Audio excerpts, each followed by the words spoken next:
a leishmaniose visceral são realmente um perigo. São doenças que afetam as populações que vivem nas áreas de assentamento recente, de desflorestamento, nas regiões de florestas, convivendo com acúmulo de matéria orgânica, mas não é uma doença passível de ser controlada pela população, como poderia se falar a respeito de dengue. Nós sabemos exatamente que se controlarmos o Aedes, estaremos automaticamente controlando a dispersão de dengue.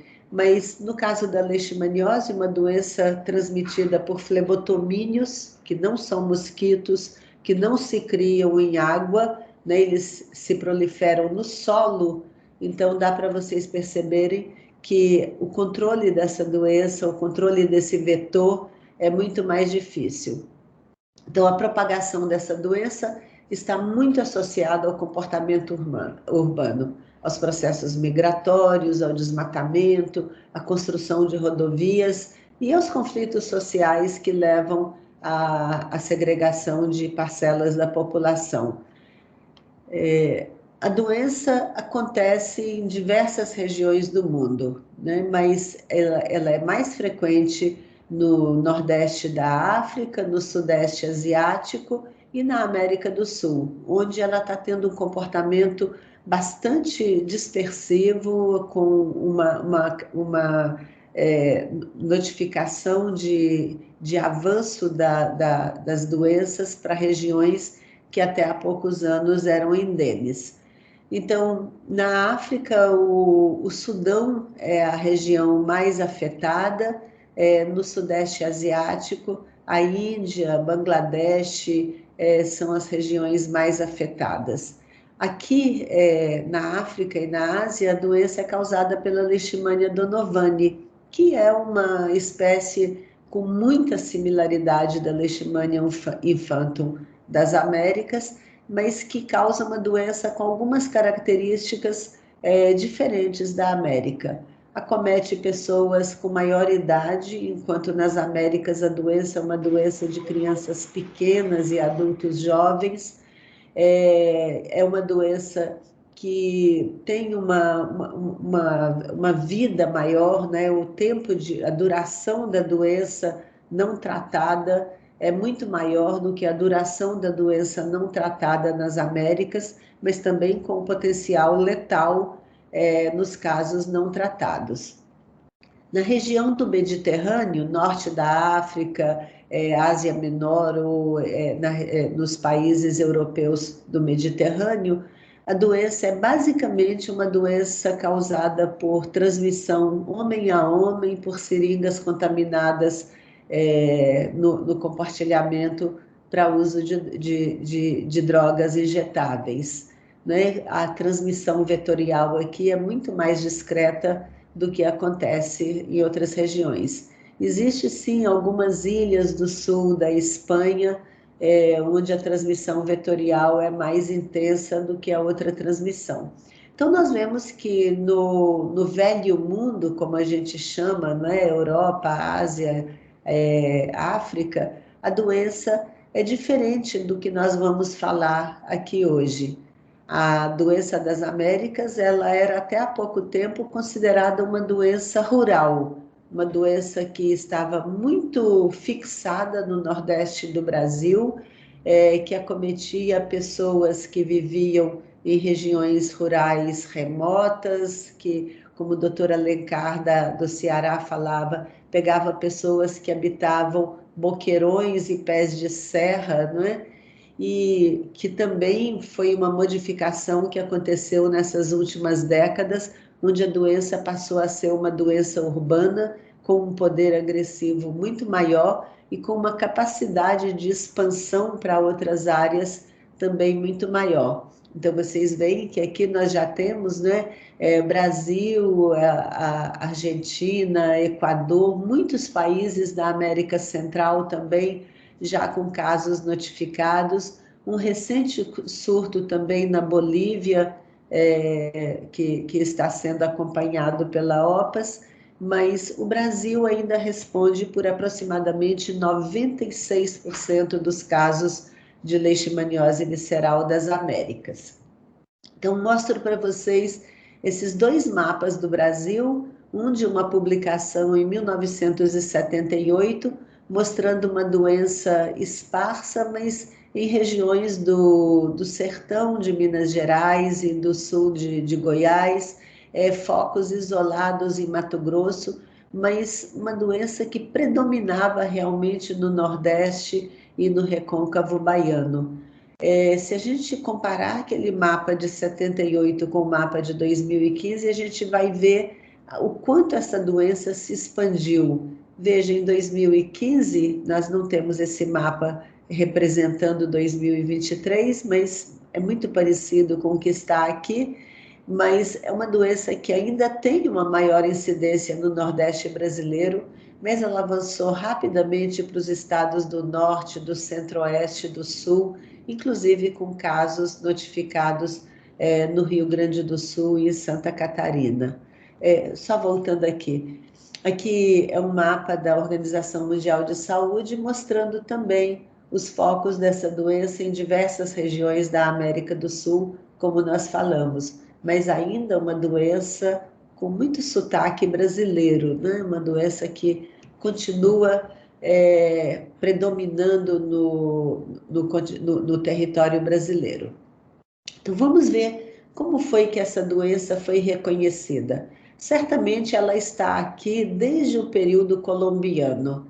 Nós não temos evidências de que a leishmaniose já existisse nas Américas no período pré-colombiano, mas certamente ela existe aqui nas Américas há aproximadamente 500 anos e deve ter vindo junto com os primeiros ocupantes os primeiros não, os primeiros são os povos originários, né? Mas com os primeiros imigrantes europeus, ou através de pessoas doentes, ou mais possivelmente por reservatórios contaminados de cães, raposas que foram trazidas do Velho Mundo, né? Mas essa doença ficou desconhecida no Brasil até 1934, quando Henrique Pena é esse médico, o segundo da esquerda para a direita aqui nesse trabalho no Ceará. Então, em 1934, ele estava trabalhando com a disseminação de Aedes e trabalhando com febre amarela, e fazia autópsias. E num produto de autópsia ele encontrou leishmanias no fígado de uma pessoa. Então essa foi a primeira descrição de que a leishmania estava aqui nas Américas, estava aqui no Brasil. E 2 anos depois, Evandro Chagas, esse médico charmoso aqui embaixo à esquerda, à direita, ele publicou o primeiro relato de leishmaniose em um indivíduo vivo. A partir desses 2 relatos, houve realmente um alerta para a comunidade científica e a doença passou a ser muito mais frequentemente reconhecida, mas com aquelas características que a gente falava. Era uma doença rural, era uma doença que evoluía ao longo de meses, com um emagrecimento acentuado, grande hepatosplenomegalia, desnutrição, e ao final de 9, 12 meses, esse indivíduo seria diagnosticado ou, infelizmente, evoluiria para a morte. Mas na década de 1980, exatamente aqui em Teresina, a primeira epidemia urbana de leishmaniose foi reconhecida. Mas logo depois de Teresina, Natal e Campo Grande, Belo Horizonte, Araçatuba, Aracaju, começaram a notificar também os seus surtos urbanos. E já era evidente nessa época que a doença havia ganhado um comportamento novo. Ela localizava crianças muito pequenas, então a doença passou a predominar em crianças de 0 a 5 anos de idade, tinha uma agressividade muito grande, então, após poucas semanas, esse paciente estava gravemente doente, com grande hepatosplenomegalia, e se o diagnóstico não fosse feito precocemente, se o tratamento não fosse introduzido precocemente, a morte acontecia após 2 a 3 meses de doença, e não raramente muito antes desses 2 ou 3 meses de doença. Vale lembrar que a infecção assintomática é frequente. Tanto a Selma Jerônimo em Natal, como aqui no Piauí, Costa e colaboradores com o Dr. Werneck, estimaram que apenas 1 a 5% das pessoas infectadas evoluem com sintomas. Então, isso significa que 95 a 99% das pessoas infectadas não vão ter nenhuma doença, de forma que esses 1.787 casos que foram identificados em 2022 refletem apenas 1 a 5% das pessoas que foram infectadas por leishmania, mostrando que a importância epidemiológica da doença vai muito mais além do que o número de casos novos notificados.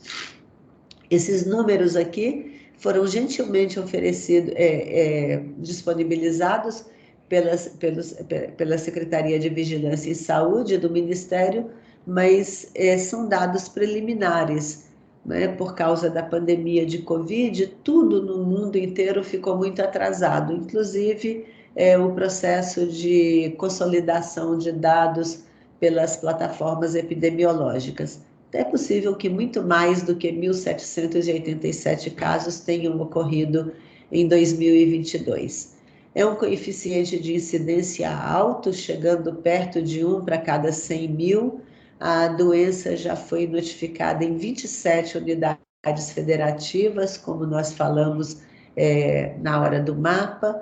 A doença acomete mais pessoas do sexo masculino do que do sexo feminino após a puberdade. Mas antes da puberdade, meninos e meninas têm a mesma incidência da doença. Veja que aproximadamente metade dos casos se concentram na região Nordeste, mas isso proporcionalmente é muito menos do que era no passado, né? Antes da explosão da epidemia urbana de leishmaniose visceral, aproximadamente 90% dos casos se concentravam na região Nordeste. Atualmente, 20% dos casos acontecem em crianças menores de 5 anos. Houve períodos em que 50%, 60% dos casos se concentravam em crianças muito pequenininhas. E, para nosso assombro, é uma doença com uma letalidade altíssima, apesar dela ser reconhecida, apesar dela ser conhecida pelas classes médica e de todos os profissionais de saúde, mas geralmente o diagnóstico é realizado numa fase avançada da doença, onde o tratamento já não é tão eficaz quanto seria na fase precoce da doença. Parcela dessa letalidade ocorre por causa da coinfecção do HIV com leishmania. Então, tanto a leishmaniose piora o prognóstico da imunodeficiência pelo HIV, como a imunodeficiência pelo HIV associa-se a um pior prognóstico de leishmania, de forma que o encontro desses parasitos é um encontro indesejável e muito assustador, porque aumenta muito a letalidade da doença. Em alguns períodos aqui no Piauí, entre 30% e 35% das pessoas que são hospitalizadas por leishmaniose visceral estão também infectadas pelo HIV. E essas pessoas co-infectadas têm uma taxa de letalidade que vai de 20% a 30%. Então, dá para a gente perceber o quanto é grave essa associação.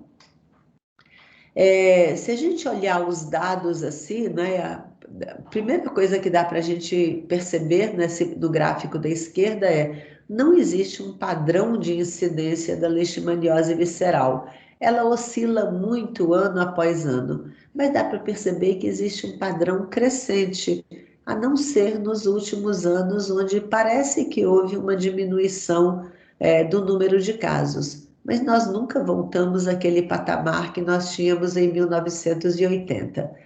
Agora, se por um lado o mapa de incidência nos dá alguma perspectiva de redução do número de casos, o que a gente vê no gráfico da direita é que a letalidade continua crescendo.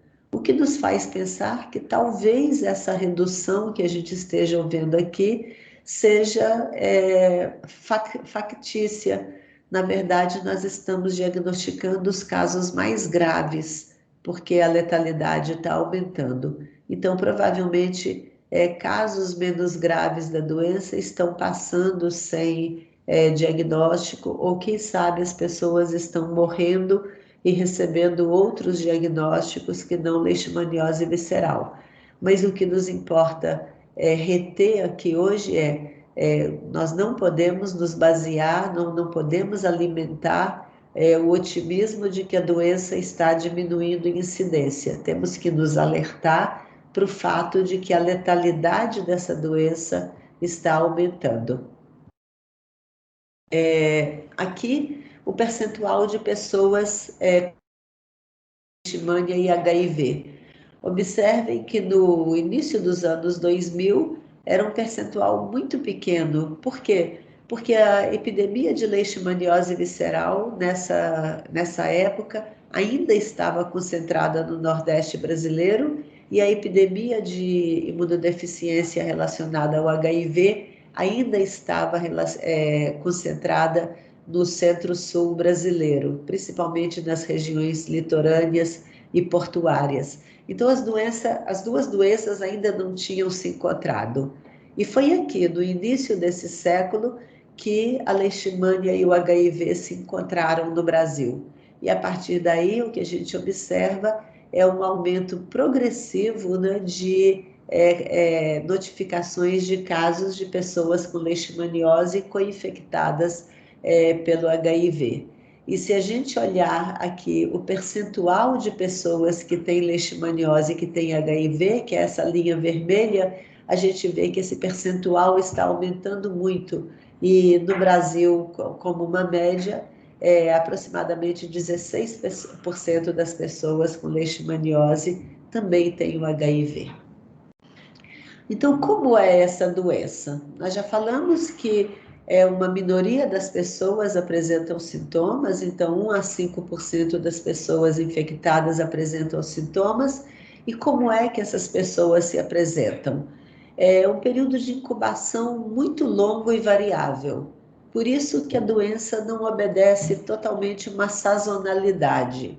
Porque se a gente pensasse que o flebotomínio se prolifera no solo, e que nas épocas secas do Nordeste poucos ovos desses flebotomíneos vão eclodir, a gente devia pensar, é uma doença que deve estar restrita às épocas chuvosas.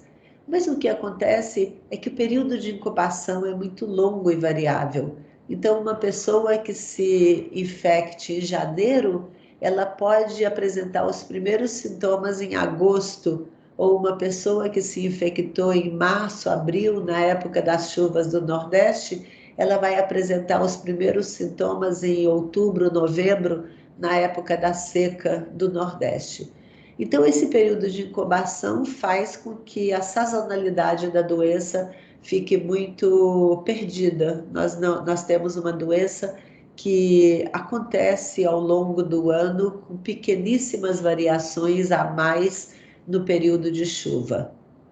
Uma doença tipicamente febril, virtualmente 100% das pessoas com leishmaniose visceral sintomática têm febre como o sintoma mais proeminente. E outros sintomas que acompanham a doença, emagrecimento, anemia, aumento do baço e do fígado, com uma característica interessante. Geralmente o baço cresce primeiro e depois o fígado começa a crescer, de forma que quando o paciente é examinado, geralmente ele tem um baço maior do que o fígado. E depois que ele é tratado, o baço evolui primeiro e o fígado se mantém residual, de forma que após o tratamento a gente vai ter um paciente que ainda tem hepatomegalia e já tem pequena esplenomegalia ou não tem mais esplenomegalia. O hemograma desses pacientes é muito sugestivo. Então, uma pancitopenia, anemia, leucopenia, neutropenia e plaquetopenia. Na verdade, o que a gente sabe é que existe também linfopenia. A leucopenia é tanto às custas de linfócito como às custas de neutrófilo, mas os neutrófilos caem mais proeminentemente do que os linfócitos, de forma que o hemograma típico de um paciente é um hemograma com anemia, neutropenia e plaquetopenia. As albuminas séricas ficam bem alteradas, com uma inversão daquele padrão de albumina globulina. Então, nós vamos ter hipoalbuminemia e hipergamma-globulinemia. Se a gente medir só a proteína sérica, ela pode estar normal ou alta. Então, você mede a proteína sérica e fala, tá 8 de proteína, tá ótimo, esse paciente não tem doença, não tem inflamação. Mas desse 8 de proteína, só 2 é albumina e 6 é globulina. Então, hipergama-globulinemia contrastando com a hipoalbuminemia. Fatores de risco para a doença. Então, nós vimos 1 a 5% das pessoas adoecem. Quem são esse 1 a 5% das pessoas que adoecem? São homens na pós-puberdade, mas homens e mulheres, meninos e meninas antes da puberdade. Crianças muito pequenininhas, principalmente antes dos 5 anos de idade, e adultos após os 40 anos de idade. Existe uma faixa de idade na juventude, na idade adulta jovem, onde a doença é menos prevalente. Muitos trabalhos acenam para a nutrição como fator de risco para a evolução de doença, mas não é muito claro se o estado nutricional desses indivíduos é um fator de risco para o adoecimento ou ele é uma consequência do adoecimento. A imunocompetência, sem dúvida, né, como nós falamos, pelo exemplo da infecção pelo HIV, mas outros estados de imunodeficiência também facilitam a leishmaniose visceral, de forma que ela é uma doença frequente em recipientes de transplantes de órgãos, pessoas que usam medicações imunossupressoras, pessoas que que fazem uso de corticoterapia prolongada, então são pessoas também em maior risco de, sendo infectadas, evoluir para condições de doença.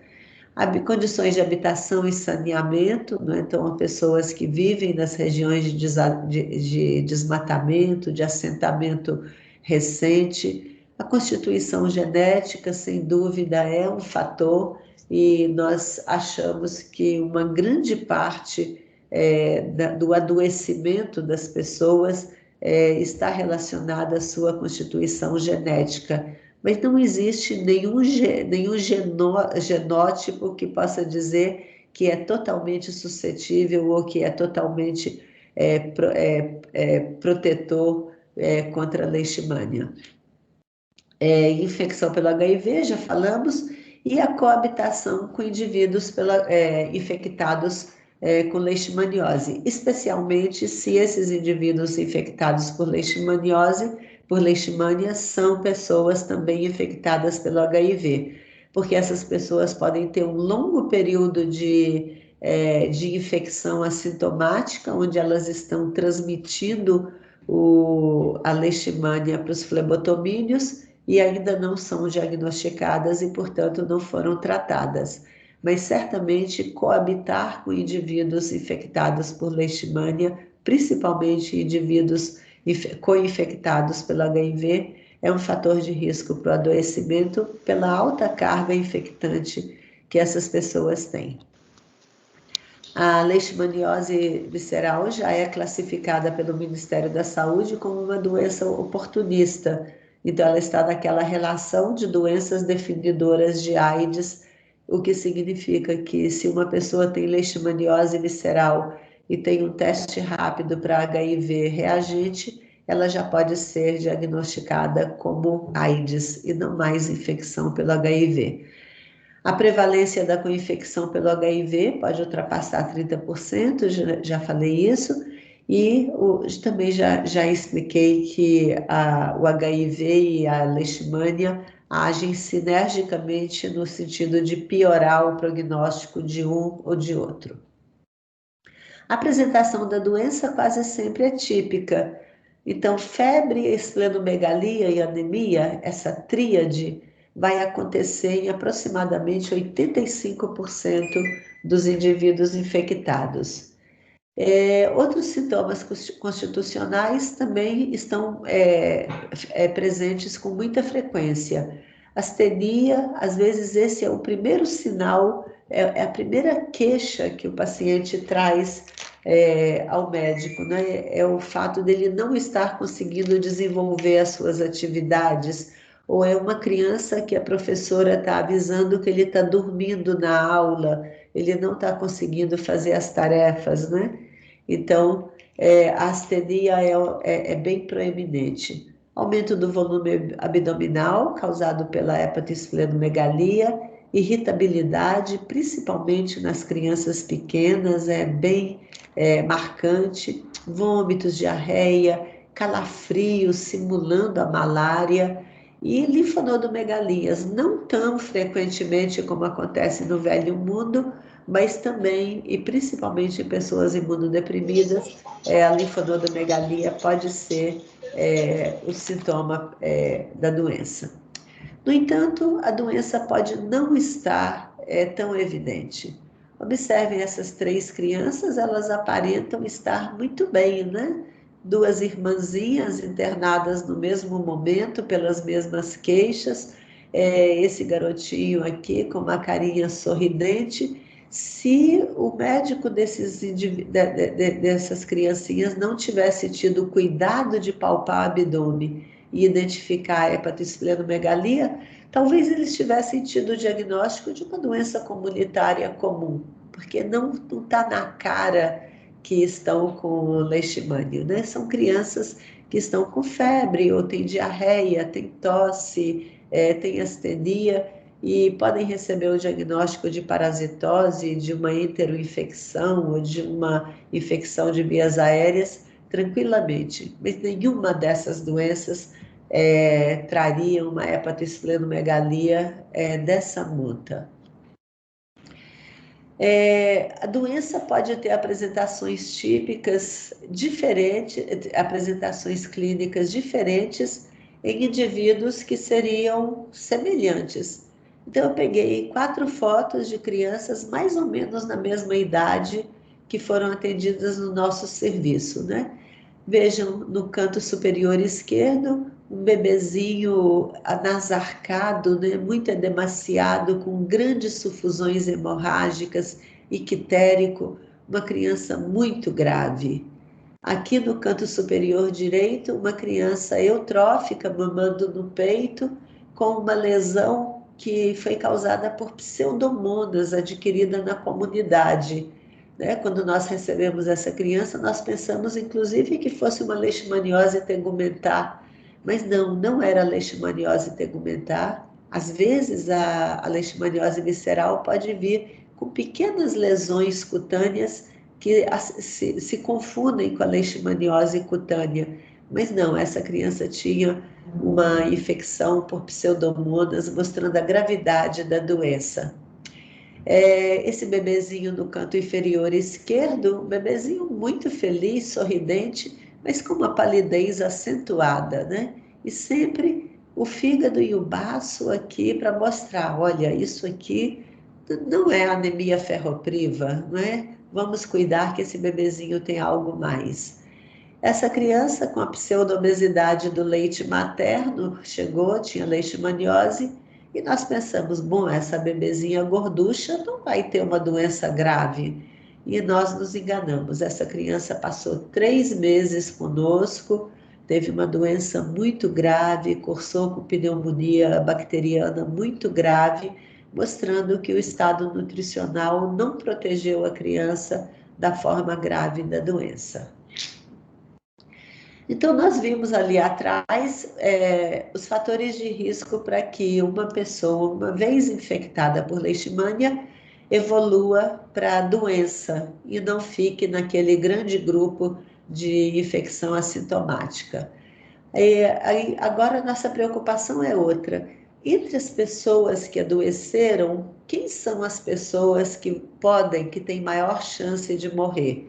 Então, muitos estudos de prognósticos foram publicados nas Américas e na Ásia, na África, mas nós temos essas duas grandes revisões sistemáticas, uma realizada por Belo e colaboradores, que compilou 14 estudos realizados no Brasil, e a outra revisão de Abogomera e colaboradores, que compilou 48 estudos da África Ocidental. Observe que os fatores de risco para a morte são muito parecidos na América e na África. Icterícia, sangramento, aí vocês veem aqui, icterícia, sangramento, plaquetas baixas, aqui eles não tinham a plaqueta baixa, porque a maior parte desses estudos, essas pessoas só foram submetidas à dosagem de hemoglobina, mas infecções bacterianas, e vocês vão ver também infecção bacteriana na África, lá pela alta incidência de tuberculose, a tuberculose aparece como um fator de risco para a morte. Certa, aqui não apareceu, talvez porque entre as pessoas que têm leishmaniose visceral, a tuberculose não é tão frequente, mas isso não significa que nós não ficaríamos muito atentos a uma pessoa com leishmaniose visceral se ela também estivesse infectada por micobactéria, né? Provavelmente a chance dela morrer seria maior. Então, veja, crianças muito pequenas, adultos acima dos 40 anos, pessoas com edema, pessoas apresentando vômito, albumina muito baixa, alteração da função hepática, principalmente aminotransferases elevadas, mas o TAP é muito alargado. Então, são pessoas com maior chance de evoluir para a morte. Então, é isso, né? Pessoa com edema, grande hepatosplenomegalia, sangramento, icterícia, crianças pequenininhas, idosos, né? São pessoas que devem nos deixar atentos para a possibilidade de morrer. Nós fizemos aqui no Piauí um estudo de prognóstico que foi constituído na fase da formulação do software. Nós tivemos 883 pacientes e depois esse aplicativo foi validado com mais 1.200 pacientes. Então, esse Calacal, que a gente chama, é um software para cálculo da probabilidade de morte do indivíduo. Então, ele é muito útil para quando você recebe o paciente e naquela hora você é um médico de atenção primária, está trabalhando numa UBS e quer se certificar se você deve ficar com esse paciente na sua UBS, tentar o diagnóstico e o tratamento ali na comunidade, com aquele conforto, ou se você deve transferir esse paciente para maior segurança para um centro especializado em tratamento de leishmaniose. Então, esse software, ele é baseado em dados clínicos e laboratoriais.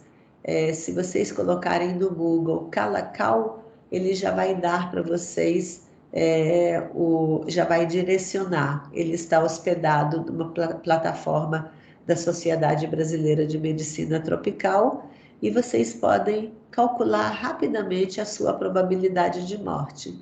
Então, nós vimos aqui uma simulação de uma criança que tivesse entre 12 e 23 meses de idade, se essa criança tivesse, se essa criança tivesse, deixa eu ver o que foi que eu coloquei, dispneia, sangramento e aminotransferases elevadas. Então, se essa criança com essa idade, tendo dispneia, sangramento e aminotransferases elevadas, ela teria uma probabilidade de morrer de 28%. Isso seria uma informação importante para o profissional da atenção primária. E ele poderia entender, não, 28% é uma probabilidade de morrer muito alta. Eu quero que essa criança esteja perto de uma unidade de terapia intensiva, eu quero transferir essa criança para um centro de atenção secundária, né? Agora, imagina que você calculasse a probabilidade de morte e mostrasse que essa criança tem 1%, 2% de morrer. Bom, é uma probabilidade de morte tão pequena que eu consigo segurar essa criança aqui. Eu vou fazer o teste rápido, eu vou tratar, eu tenho antimonial. Então, seria um paciente que poderia ser tratado na atenção primária. Esse software também tem sido muito bom nos trabalhos de pesquisa para dividir grupos. Então, quando nós queremos dividir dois grupos, um grupo de maior gravidade, um grupo de menor gravidade, para investigar um desfecho qualquer, nós fazemos isso através do Calacal. Tratamento da leishmaniose visceral é talvez a controvérsia maior que existe, né? Lógico, a doença é diferente no Velho Mundo e no Novo Mundo, então nós temos que ter recomendações de tratamento específicas para o Novo Mundo, não podemos nos basear nos ensaios clínicos que foram realizados no Velho Mundo. Então, nos anos de 2020 e 2021, a Organização Pan-Americana de Saúde promoveu um encontro de especialistas para discutir as recomendações para o tratamento da leishmaniose visceral, que resultou na publicação, até agora já está publicado em inglês e em espanhol, e brevemente será publicado também em português. Esses manuais também estão acessíveis através do site, através desse link que eu posso disponibilizar para vocês. Mas resumindo, né? Então, muito trabalho foi realizado, muitas medicações mostraram eficácia variável, toxicidade variável, mas o que foi compilado nesse encontro da Organização Pan-Americana de Saúde foi dividido dessa forma.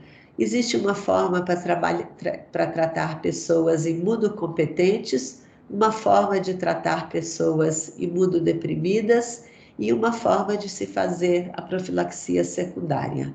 Então, para pessoas imunocompetentes, recomenda-se sempre que possível a anfotericina B lipossomal como primeira linha de tratamento. Nós temos um paradoxo no Brasil que, apesar do Brasil ser um parceiro da Organização Pan-Americana de Saúde, ele tem uma rotina diferente e nós ainda continuamos tratando pacientes com leishmaniose visceral com os antimoniais pentavalentes em primeira linha de tratamento, que é o glucantib.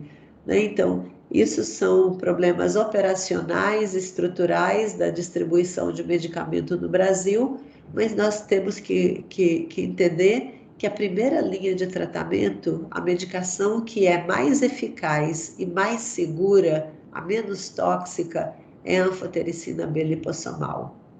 Não podendo dispor de anfotericina B lipossomal, o desoxicolato de anfotericina ainda oferece alguma superioridade em termos de eficácia em relação aos antimoniais pentavalentes. Mas os antimoniais pentavalentes estão também recomendados, né?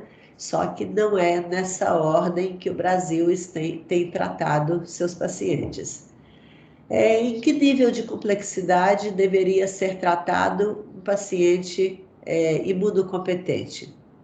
O comitê de especialistas foi unânime em concordar que esses pacientes deverão ser tratados no serviço do serviço de atenção terciária sempre que possível, pelo alto risco de complicação que esses pacientes apresentam e porque a anfotericina B lipossomal não é uma medicação que esteja disponibilizada na rede de medicamentos para serviços de atenção primária, né?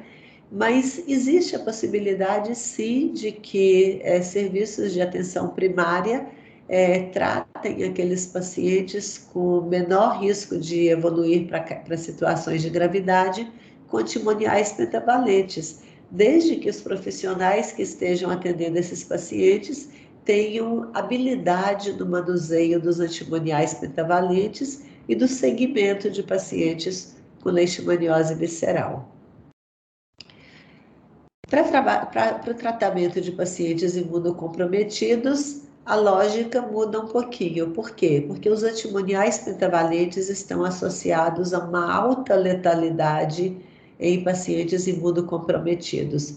Então, não se recomenda de forma alguma que pacientes imunocomprometidos sejam tratados com antimoniais pentavalentes, a não ser naquelas situações de caráter humanístico, né? Eu não tenho anfotericina em nenhuma das suas formulações, então eu vou tratar com antimonial pentavalente. Mas não é a situação do Brasil, nós temos outras opções. Então, para o paciente imunodeprimido, imunocomprometido, nós vamos usar a anfotericina B lipossomal como primeira linha de tratamento. Não havendo anfotericina B lipossomal, o complexo lipídico de anfotericina B, e não havendo complexo lipídico, o desoxicolato de anfotericina. Mas veja que para esses pacientes nós já não fazemos os antimoniais pentavalentes. E para os pacientes imunodeprimidos que têm o CD4 menor do que 350, recomenda-se a profilaxia secundária até que os seus linfócitos CD4 estejam acima de 350. Então, esses pacientes vão receber uma dose de anfotericina B lipossomal a cada 15 dias, até que os linfócitos TCD4 estejam acima de 350, e nessa situação o risco de reativação da doença se torna muito menor. Existem os casos especiais. Então, nós falamos que pacientes imunocompetentes serão tratados com anfotericina B, desoxicolato de anfotericina, ou com antimoniais pentavalentes. Mas nós temos alguns casos especiais, né? Que inclui pessoas com idade acima de 50 anos ou crianças com menos de 1 ano, onde os antimoniais não devem ser usados. Pessoas com comprometimento específico de órgãos ou que tenham distúrbio de condução cardíaca, pessoas que usam medicações que alteram a condução cardíaca, pessoas que já usaram antimoniais e mostraram-se hipersensíveis, pessoas que já usaram antimoniais e reativaram, mostrando uma falha terapêutica, e o caso específico da mulher grávida e da lactante. Então, nessas situações especiais, o tratamento sistêmico deve ser feito com a anfotericina B lipossomal. Não havendo anfotericina B lipossomal, o tratamento deve ser feito com complexo lipídico. Não havendo complexo lipídico, o tratamento será feito com anfotericina B na forma de desoxicolato, né? Então, nesses casos especiais, o tratamento segue a mesma recomendação que a recomendação para os pacientes imunodeprimidos. O tratamento medicamentoso é só uma parcela do tratamento, né? Então, o tratamento do paciente com leishmaniose visceral, ele é alterado por uma série de parâmetros que podem melhorar ou piorar o prognóstico. O diagnóstico precoce, sem dúvida, é o fator que mais melhora o prognóstico dos pacientes. Então, isso remete uma responsabilidade para os serviços de atenção primária muito grande, porque as pessoas adoecem ali, onde elas moram.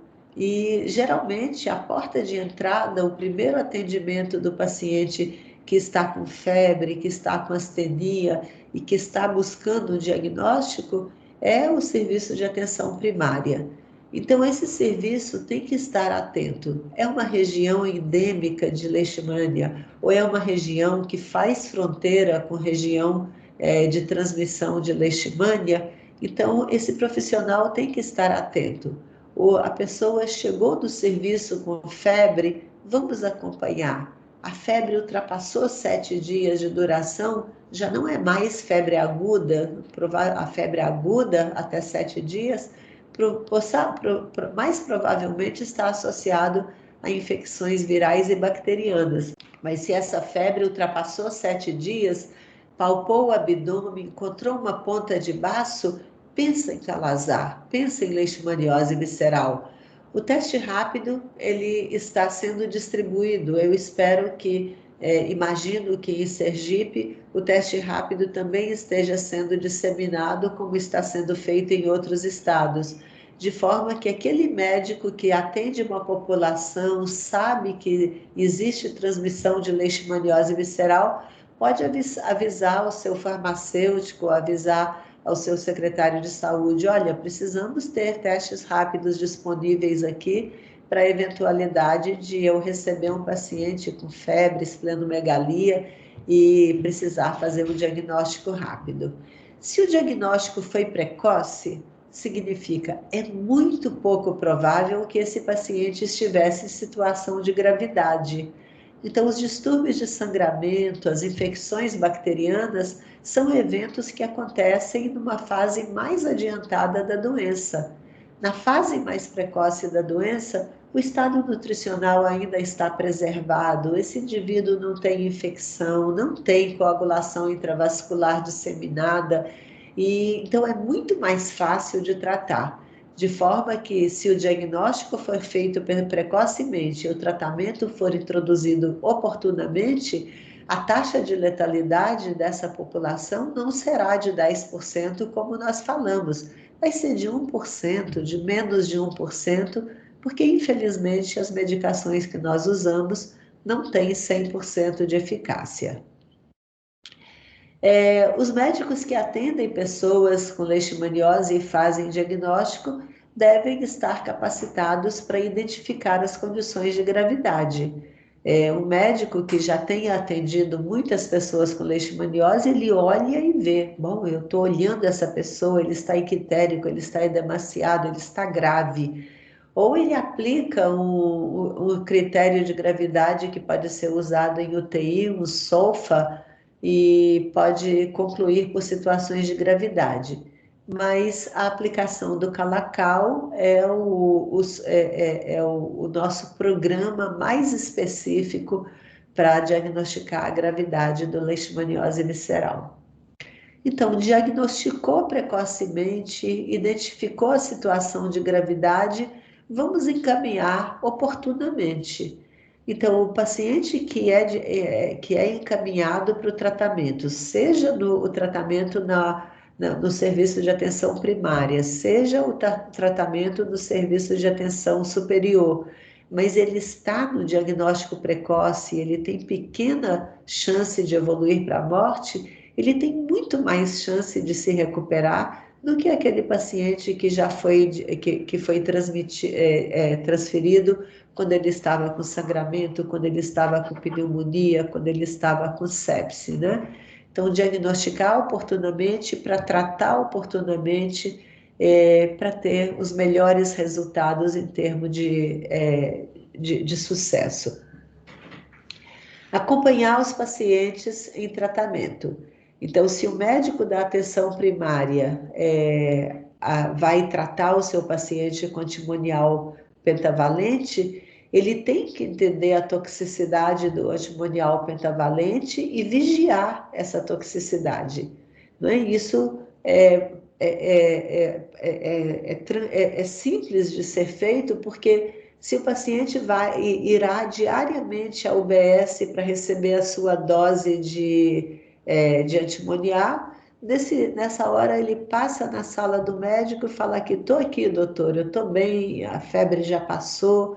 Então é um acompanhamento para o médico ter certeza, esse paciente não tem sinais de pancreatite, coloca o estetoscópio, ele não tem arritmias, está com a frequência boa, mas acompanhar o paciente é muito importante. E é muito importante para o médico da atenção primária saber identificar a cura.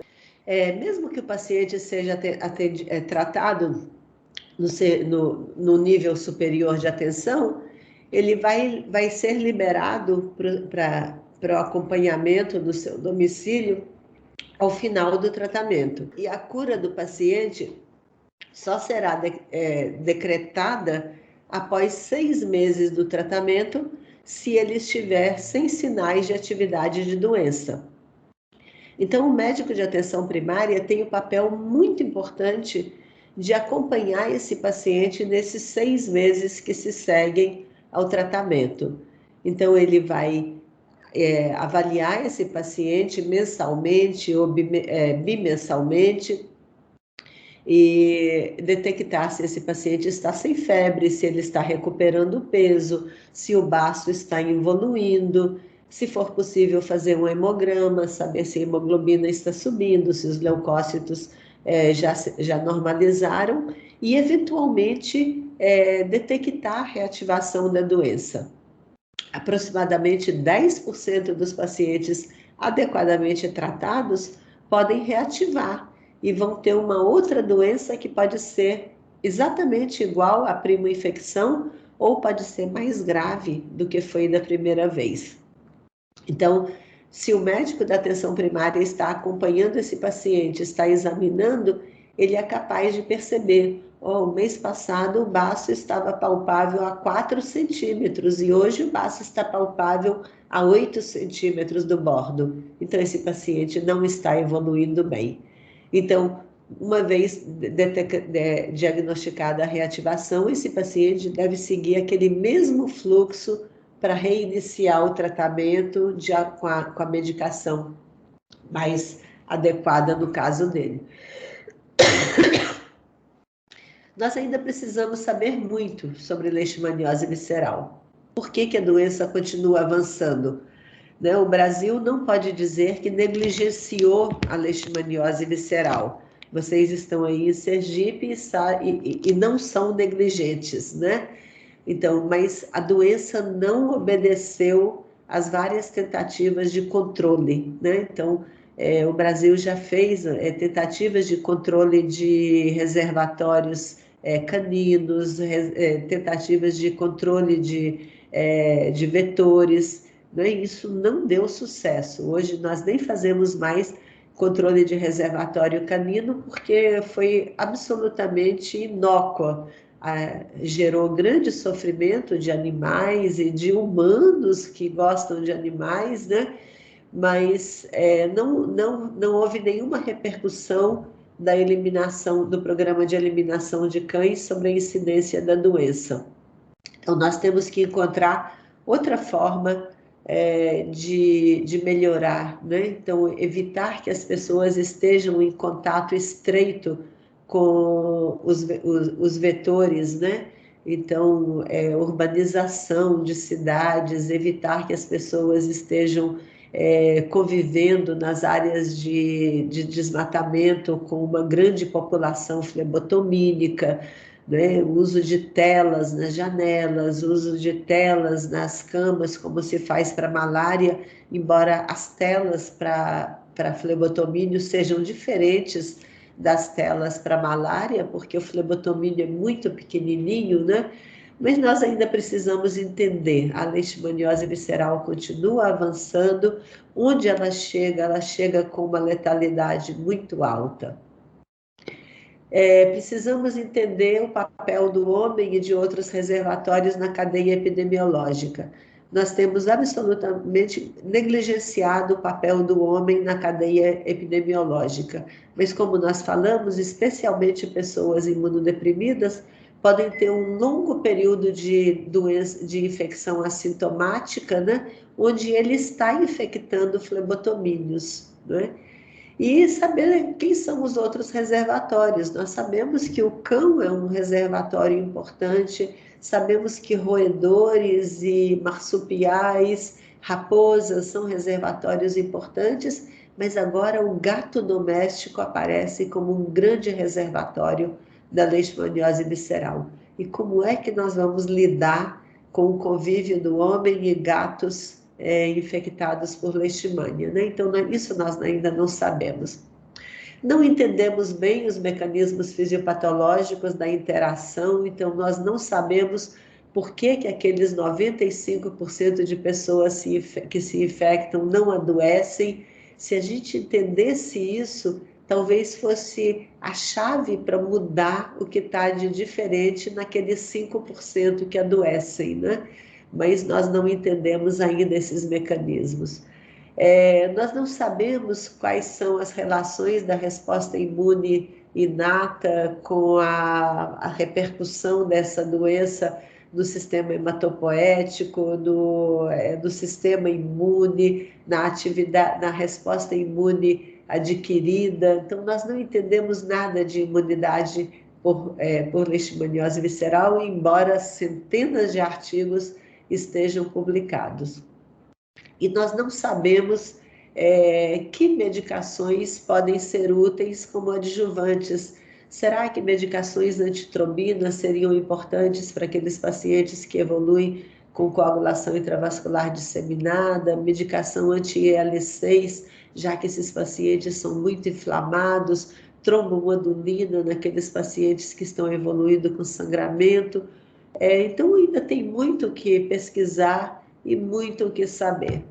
Nós estamos fazendo a nossa parte, esse aqui é uma parcela do nosso grupo do Laboratório de Leishmanioses, é um laboratório vinculado à Universidade Federal do Piauí, que é apoiado pelo CNPq e pela FAPEP, que é a nossa Fundação de Amparo à Pesquisa aqui do Piauí.